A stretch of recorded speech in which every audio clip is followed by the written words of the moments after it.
नमस्ते दोस्तों। तो यहाँ पे मैं बताऊंगी दूसरे दिन पूजा विधि कैसे करेंगी। ब्रह्मचारिणी माता की पूजा विधि, इनका रंग रूप स्वरूप मंत्र और इनको भोग क्या लगाया जाएगा, किस कलर का वस्त्र, किस कलर का पुष्प चढ़ाया जाएगा, ये सारा कुछ इस वीडियो में आप सभी को मिलेगा। तो ब्रह्मचारिणी माता को क्या चीज़ पसंद है, तो इस तरीके का आपको वीडियो प्राप्त होगा।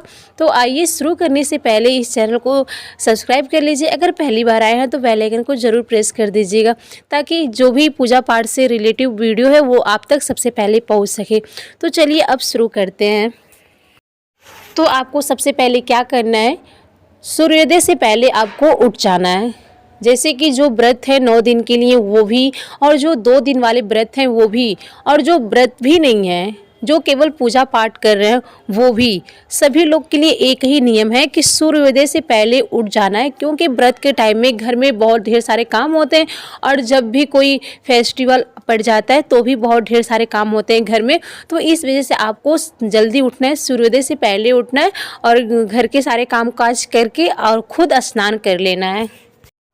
आपको स्नान करने के बाद से मंदिर में जाना है। जैसे कि आप घर में जो मंदिर लगाएं वहाँ पे जाना है और माता रानी की मूर्ति को अच्छी तरीके से साफ़ करना है। दुर्गा जी की जो भी मूर्ति आपके पास कलश स्थापित किए हैं तो वहाँ पे कपड़े से पूरी अच्छी तरीके से सफाई करनी है, झाड़ू से नहीं करनी है। इस बात को मैं पहले भी बता चुकी हूँ। और उसके बाद से आप सभी को क्या करना है, जो माता रानी की मूर्ति है उनको आप पानी कपड़े से, लाल पीली चुनरी है उनकी कोई पहले से, तो उनसे आप उससे पोंछ दीजिए। उसके बाद से गंगा जल से छिड़काव कर दीजिए, तो इस तरीके से साफ़ हो जाएंगी। उसके बाद से आप खुद हरी साड़ी, कोशिश कीजिए कि हरे रंग का वस्त्र पहने। अगर आपके पास हरी साड़ी नहीं है, आप सूट पहनती हैं तो सूट भी पहन सकती हैं। जो कुंवारी लड़कियां वो सूट, कुछ भी मतलब कि हरे रंग का वस्त्र हो। अगर कोई जेंट्स में है तो वह हरे रंग का कुर्ता पहन लें, शर्ट पहन लें, जो आप पहनते हैं वो हरे वस्त्र आप धारण कर लें। तो इसके बाद से आप पूजा करने के लिए बैठ जाइए। तो इस बात को जरूर ध्यान देंगे, जो अखंड ज्योति जलाएं वो थोड़ा से दीपक को झाड़ लेंगे। जिस राख थोड़ा जम गया होगा तो उसको थोड़ा सा साफ कर लेंगे, ताकि बाती बहुत ही अच्छी तरीके से जले।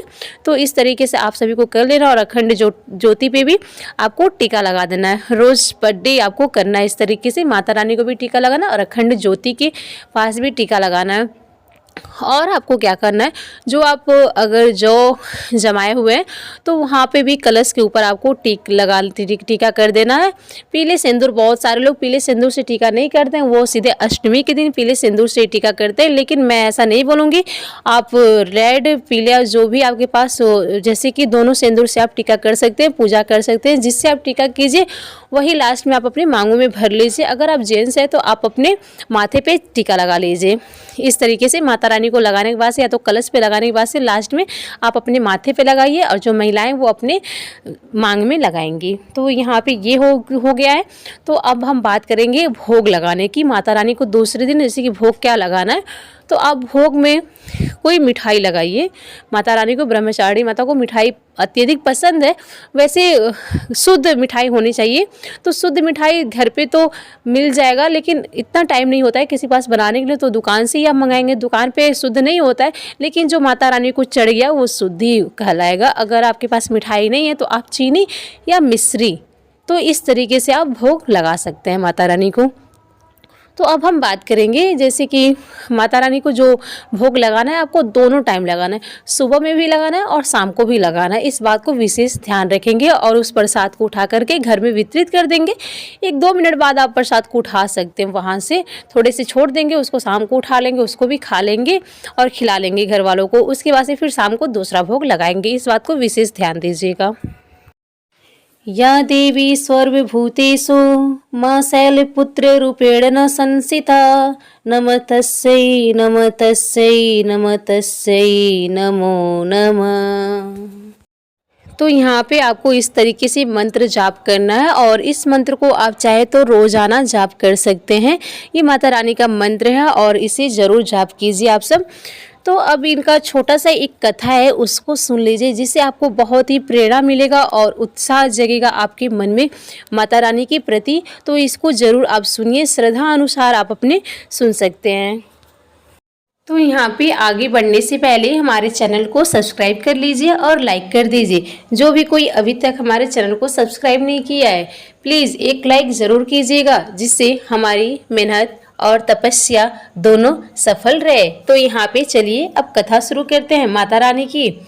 तो यहाँ पे माँ ब्रह्मचारिणी की कथा। माँ ब्रह्मचारिणी ने अपने पूर्व जन्म में राजा हिमालय के घर में पुत्री रूप में जन्म लिया था। तब देवर्षि नारद के उपदेश से इन्होंने भगवान शंकर को अपने पति के रूप में प्राप्त करने के लिए अत्यंत कठिन तपस्या की थी। जिस दुष्कर तपस्या के कारण इन्हें पश्चाचारिणी अर्थात ब्रह्मचारिणी नाम से अभिहित किया गया।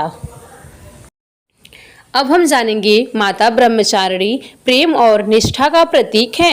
ब्रह्मचारिणी माँ ज्ञान, बुद्धिमता, एकनिष्ठ, संप्रण का प्रतीक है और 9 दुर्गाओं में से शक्तिशाली मानी जाती हैं। माँ ब्रह्मचारिणी सर्वाधिष्ठान चक्र की देवी हैं।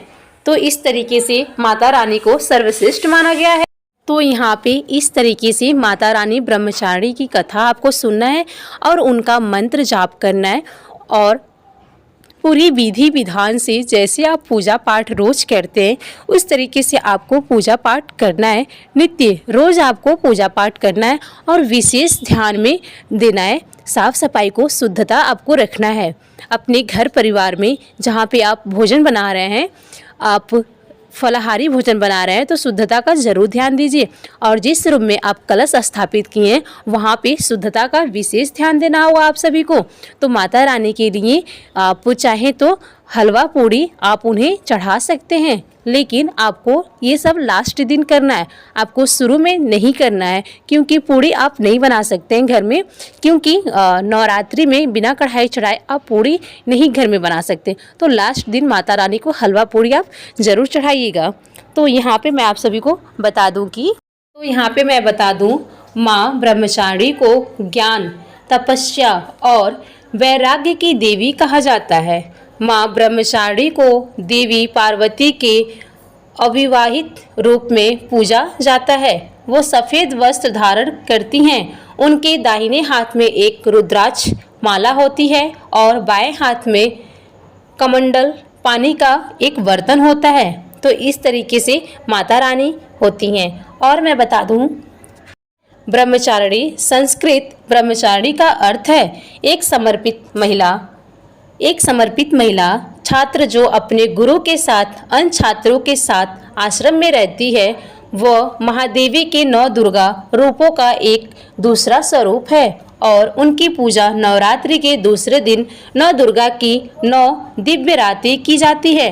तो इस तरीके से माता रानी ब्रह्मचारिणी की पूजा की जाती है और इनकी कथा को सुना जाता है। आई होप आप सभी को मेरा वीडियो पसंद आया होगा और मैंने पूरी कोशिश की आप सभी को पूरा वीडियो समझ में आ जाए। तो इस तरीके से माता रानी की पूजा कीजिएगा। अगर आप सब हमारे चैनल पे बने रहना चाहते हैं तो हमारे चैनल को सब्सक्राइब कर लीजिए और एक लाइक ज़रूर कीजिएगा। फिर मिलेंगे।